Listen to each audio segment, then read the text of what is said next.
You're listening to the Weekend Sport Podcast with Jason Pine from News Talk ZB.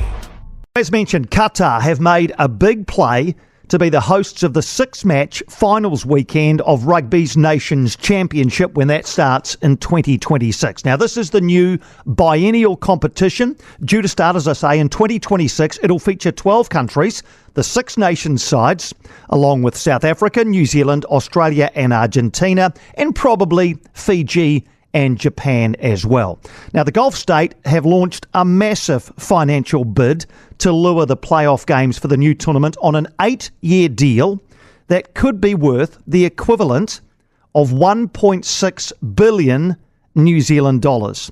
Now, Mail Sport reported during the week the Qatari bid has sent an offer to the Six Nations and SANZAAR unions and has given them a week to agree to a 2-month period of exclusive negotiations. And the Mail also reported Qatar's initial pitch was well received by the unions, with further talks planned in the coming days. And the deal would cover 4 editions of the Nations Championship through until the year 2032 and would utilise the stadiums built for the 2022 Football World Cup in Qatar. Brent Impey is former chair of New Zealand Rugby, a post he held for over 7 years. He was also chair of SANZAAR, was a New Zealand Rugby board member for nearly a decade, and is now chair of the Fijian Drua. He joins us now. Brent, thanks for taking the time for a chat on News Talk ZB. Let's talk about not hypotheticals, but you've been in positions like this where you've been in an administrative position. When this proposal landed with New Zealand Rugby, what sort of discussions would have taken place? Well, New Zealand Rugby was always a supporter of the Nations Championship. And going back a few years ago, when I was with SANZAAR as well, the Southern Hemisphere nations really supported this concept. And it was opposed by a couple of the Celtic unions, and that's why it didn't get across the line. Now, it has everybody's support. My view of it is this, and I don't have any inside knowledge, is that this would be welcomed by not only New Zealand Rugby, but by the 12 countries who potentially will participate. I think that it's important to differentiate between things like the morals, the community game, the amateur game, and the professional game. Professional game is about making money, and it is about top athletes earning. And it is a very competitive market out there. It is also a very tough rugby market. If you look at the national unions of all of the countries, by and large, they have financial challenges. So I think an offer by Qatar is something that would be welcomed. Interestingly, what you said in your intro is the 2-week period to respond and an exclusive negotiating period. That suggests to me that they're not going to be the only players in the game. So what we're dealing with here is chapter 1 of the story. All right. So, in other words, do you think Qatar have got wind of the fact that others would be interested in this commercial proposition? I would have thought so. That's why they've come out on the front foot. That's why you would put a limit on the negotiating period. It's why you would want an exclusive period to follow. So, yes, and there will be others who would put their hand up. And we know this from times when the All Blacks have been looking to play matches outside of the window in various countries, whether they be Japan or the US or additional games at Twickenham, whatever they happen to be. There is a strong appetite for these games to be played because they are financially rewarding. So opponents of this, Brent, will say New Zealand Rugby are selling their souls to a state known for poor human rights, restricted freedom of speech, migrant labour abuse, mistreatment of women and minority communities. Do they have a point? I do believe they have a point, but that point I don't think can really be applied to professional sport. I mean, it is legal to trade with Qatar. No one is out there saying, well, we're not going to buy your oil or we're not going to enter into a free trade agreement with them or whatever. So if that's the case, why can't there be legal professional sport? Yes, I would accept the argument around morality, migrant labour, and they're valid points. No question that they're not valid points. But why should sport be the one to quote suffer unquote commercially? There's always a bit of a narrative around these things, and it may well happen in this case where those involved talk about growing the game and taking it into new markets. But this is really all about the money, isn't it? Yes, I think it is. Look, I should disclose as chair of the Fiji Drua, Jason, that and the Drua will be hopefully supplying a majority of players to the Fiji national team.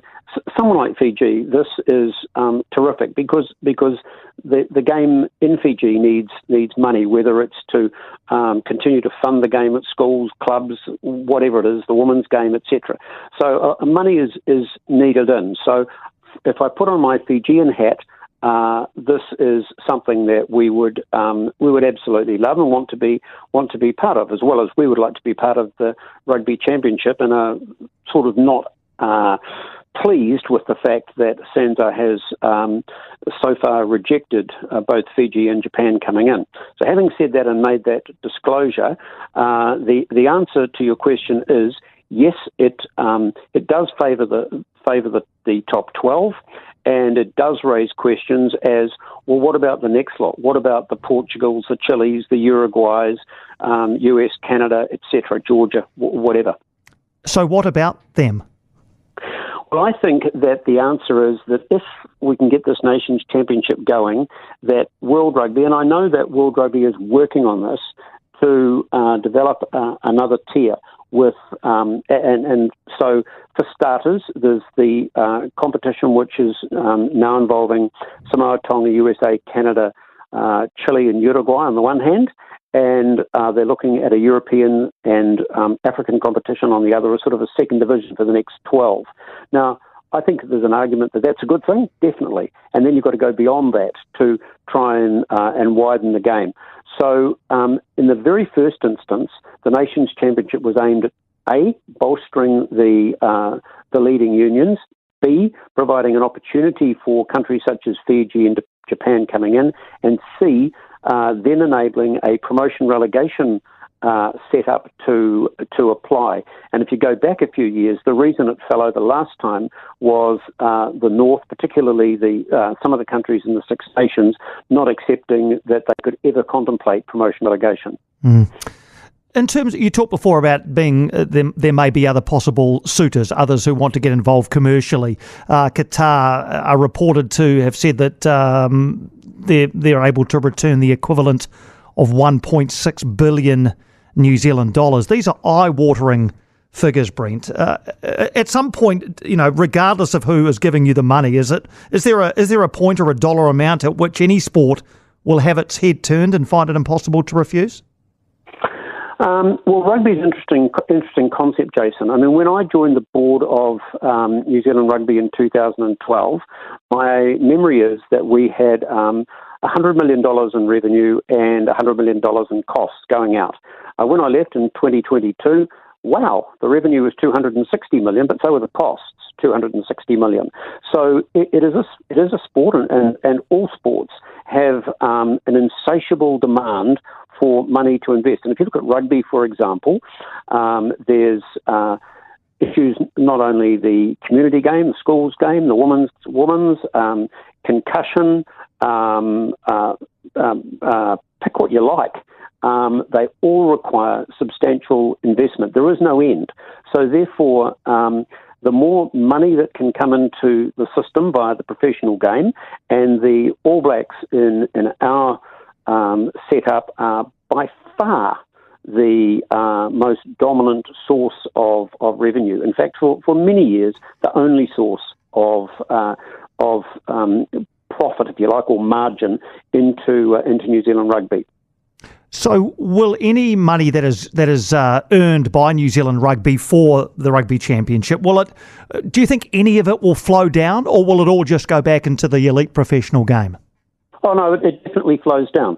So under the players' agreement, the players receive 36% of what's called player-generated revenue, and that player-generated revenue would include what comes out of Qatar. So whatever New Zealand Rugby's share is, a percentage of that goes to the players, a percentage of it goes to the provincial unions, but that's the sort of money that would enable the investment into the very sort of things that I just spoke about. So what's your gut feel on this, Brent? In 2026, do you think we'll have finals weekend of Rugby's Nations Championship in Qatar? I think in 2026 we will have a Nations Championship. I think there will be a final round at the end of November. I would say it's an open question around whether it's Qatar or someone else. They're first out of the blocks, but I suspect strongly, and I've got nothing to back it up in terms of information, they won't be the only player in the game. Very interesting. Just to put your Fijian Drua hat back on, are you keen to revisit Sanzar around the Rugby Championship, or is it a hard no? Well, one of the reasons I brought it up, Jason, is that we're never going to give up. I love it.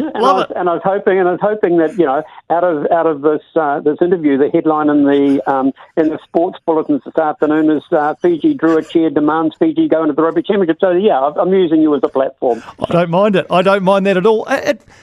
It seems logical. I don't think the average rugby fan listening in this afternoon would have any problem with Fiji joining the Rugby Championship. Again, is this a dollars and cents thing from Sanzar? Well, my argument, and hello, Brendan Morris, I hope you're listening. He's the CEO of Sanzar. Is that yes, you would accept that Fiji playing matches solely in Fiji against the other Rugby Championship countries, and given that it's a tiny market in terms of commercial and virtually non-existent in terms of television rights money, I think, put that aside, Fiji has got massive support in other parts of the world. I can tell you a story, Jason. A few years ago, the World Sevens Championship was held in San Francisco, and it was amazing. The only support really was for the Fiji team, and when Fiji got knocked out by New Zealand, the crowd basically deserted. And the same thing applies in places like Hong Kong. And so I think that Fiji and Japan should be added to the Rugby Championship, and I think a wider view should be taken on where Fiji would play its matches. So that's my personal view. You'd want them, if possible though, you'd want them in Lautoka or Suva, because, Brent, we've all seen the incredible scenes at Fijian Drua home games this year. It's magnificent stuff. It is magnificent, but when you're looking at the next level up, where you definitely need big television dollars to drive the necessary revenue, that's when the size of the Fiji economy comes into play. As far as Super Rugby is concerned, yes, you're right. I mean, the Drua has been a massive positive injection into Super Rugby, and the crowds at Suva and Lautoka are part of that, and also the fact that Drua is working well in terms of its abilities on the field, but also off the field. It's going. The Drua is a very sound operation, so no issues there. But the question here is, you go to the next level. Is Fiji big enough commercially to be able to host the Rugby Championship games? And that's a good question.